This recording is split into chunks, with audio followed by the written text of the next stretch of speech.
喂，你試過喺7月嘅便利店望住成排嘅中元禮盒，呆咗喺度，唔知點算咋嘛？唔係一盒、兩盒，係一整排嘅精美包裝，每一盒睇落都好靚，好有誠意咁。但係你就係企咗喺度動唔到，心入邊諗住我係真係想送㗎，定係純粹係以你逼我買啊？然後可能又諗唔買唔好意思啩，就係咁糾結咗成5分鐘。最後攞咗一盒走，你有冇試過呢種感覺？我相信唔止我一個咋。其實咧，以你呢種感覺係有好悠嘅歷史嘅，要追溯去微新時代嘅咋。嗰陣嘅農民喺插秧同收割嘅季節會互相幫手，冇乜特別協議，冇白紙黑字，但係你幫我，我就幫翻你。呢個不言而喻嘅承諾，到依家仍然係中原、歲暮、義利朱古力、賀年卡度活着。2000幾年前稻田裏邊嘅默契，到今日仲係喺便利店嘅貨架上邊體現住，係咪好神奇？你睇下情人節嗰排貨架，義利朱古力同本命朱古力擺埋一齊，但係背後完全係兩回事咯。同一個價錢，同一個位置，但係送嘅人心情完全唔同。呢個對比其實講咗好多嘢。咁係咪有一種送禮嘅方式更自然、更真心咁同人聯繫呢？義利文化係從微新時代嘅稻田生出嚟嘅，邊個幫過你，邊個有冇還翻，村民全部都記住晒。村落嘅凝聚力就係靠呢條隱形規則撐住，冇文字冇合約，但係整個社區係靠呢種互相依靠運作嘅。嗰陣嘅人唔係因為有規定先幫手，係因為唔幫大家都唔掂。所以義利從一開始就係生存嘅需要，依家都係一樣嘅。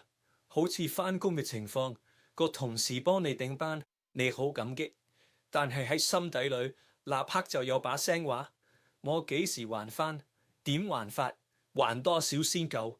女性可能特別有體會，男個朋友嫲嫲幫你接放學，或者係同事幫你處理咗一個難搞嘅客人，你真係好感謝。但係感謝完之後就係壓力，要快啲還，唔可以俾人覺得我唔識做人。人人都想有歸屬感，想有伴，想喺一個 group 度被接納，呢個係好人性化嘅需求，冇乜問題。但係欠住人情呢個循環，悄悄咁係會磨蝕你嘅。感激同壓力一齊嚟，分唔開。你自己日常生活入邊係咪都有呢種隱形期待呢？係咪試過幫完人之後，心入邊有個小小嘅聲音話佢係咪會記得還我㗎？義利喺武士時代已經存在，主君俾嘅恩惠用忠誠嚟回報。到咗江戶時代，朱子學將佢變成社會規範，寫入倫理教育入面。依家辦公室嘅人際關係基本上都係同一個模式，只係換咗個包裝。幾百年嚟，呢條隱形線已經織入日本社會嘅每一個角落。公司裏面、家庭入面、街坊之間，冇人寫明，但係人人都識。唔跟就係唔識做人。喺東京或者大阪咁急促嘅生活節奏入面，義利幫你維持和，呢個係好重要㗎，係令到社會運作順暢嘅潤滑劑。但有時關係會開始感覺好似照本宣科咁，呢個場合要講呢句嘢，呢個時候要笑，呢個情況要送禮，係咪有時覺得自己係跟住劇本演戲？有啲似新幹線喎，完美嘅時間表，準時到唔得了，可靠到令人放心。但係因為分秒不差，你根本冇空間自己決定節奏。有時係咪好想坐下慢車？慢慢欣賞窗外風景，做緊啱做嘅嘢，但係點解感覺好重？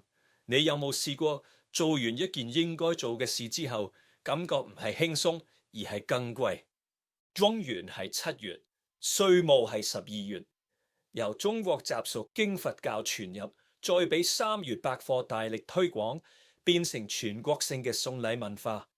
收咗禮就一定要回禮。大概係原價嘅一半或1/3，呢個係潛規則，唔係建議，係規定。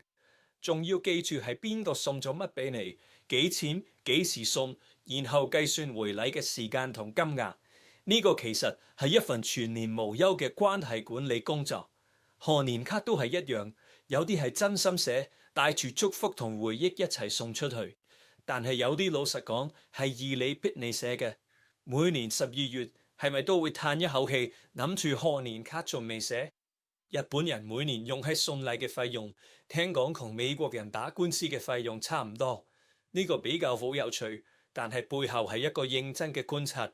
和係有代價嘅，時間、金錢、精力全部都計埋入去。維繫每一段關係嘅平衡係一份隱形嘅全職工作。但係話說回來，大家都繼續做，係因為真係想維繫關係。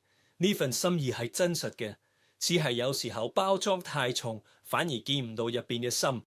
如果可以唔使睇住條隱形數簿，唔使計算，唔使平衡，淨係咁送出去，你覺得會係點感覺呢？輕鬆啲，定係反而唔習慣？戰後開始嘅情人 set 習慣，俾上司同事嘅義理朱古力係禮貌，係職場潛規則；俾真正在乎嘅人嘅本命朱古力係心意，係勇氣。然後仲有白色情人 set 習要回禮，整個循環先完。你知唔知呢個習慣最初係朱古力公司推廣出嚟㗎？但係而家已經變成日本文化嘅一部分。有趣嘅係，一個商業策略可以變成幾十年嘅社會規範。同一排貨架，差唔多嘅價錢，但係入邊嘅心意完全唔同。揀義理朱古力嗰陣，可能係呢個得啦夠用；揀本命朱古力嗰陣，可能去咗幾間店，諗咗好幾日，連包裝紙都特別揀過，做咗禮貌應做嘅嘢，但係完全唔個人化。呢種靜靜地嘅失落感，你明唔明㗎？送完之後唔係輕鬆，係一種空洞，好似完成咗一個任務，但係件事同你冇關係咁。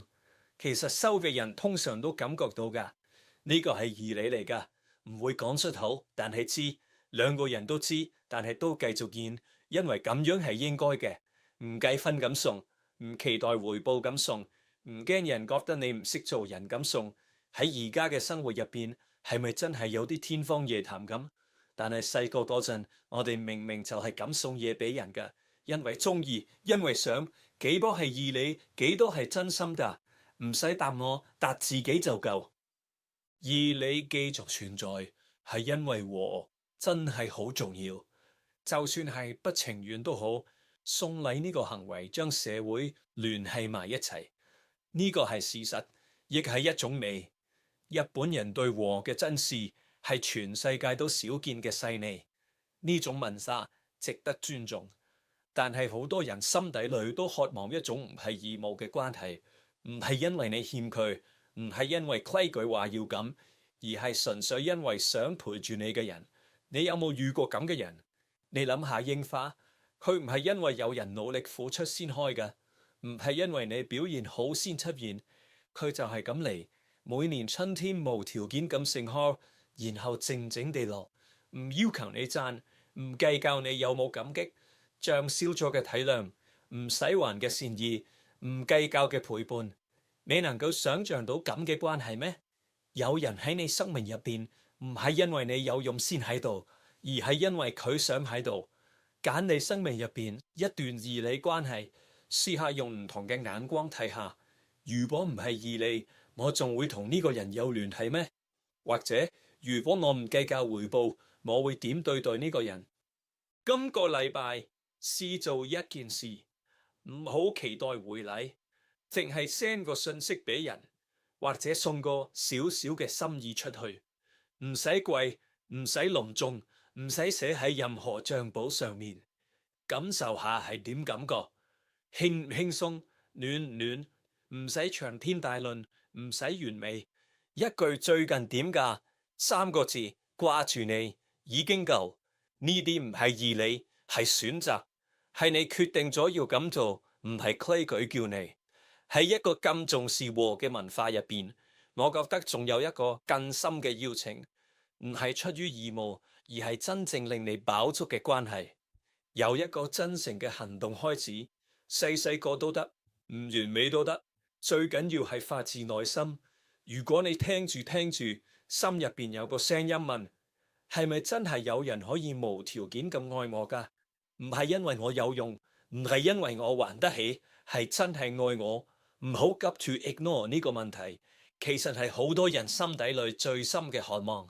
有一種愛，唔計你欠幾多，唔睇你表現好唔好，唔係義理，係恩典。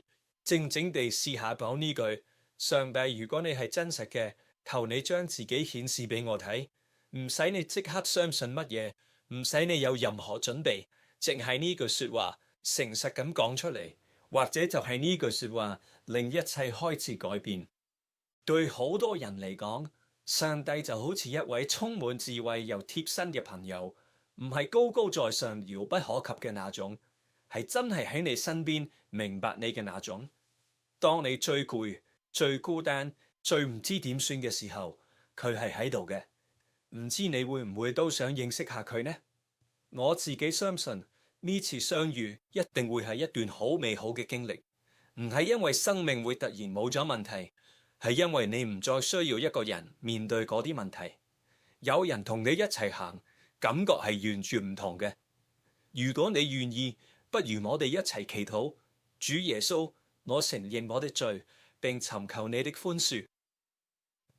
我願遠離罪惡，並邀請你進入我的心靈和生命。我願意信靠並跟隨你，成為我的主和救主。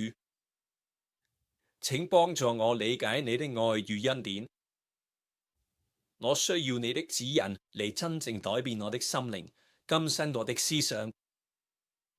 請引導我，使我的行為符合你的旨意和我生命嘅目的。奉耶穌嘅名祈禱，阿門。如果你剛剛係第一次講呢句祈禱，歡迎你，真係歡迎你。呢一步唔細嘅，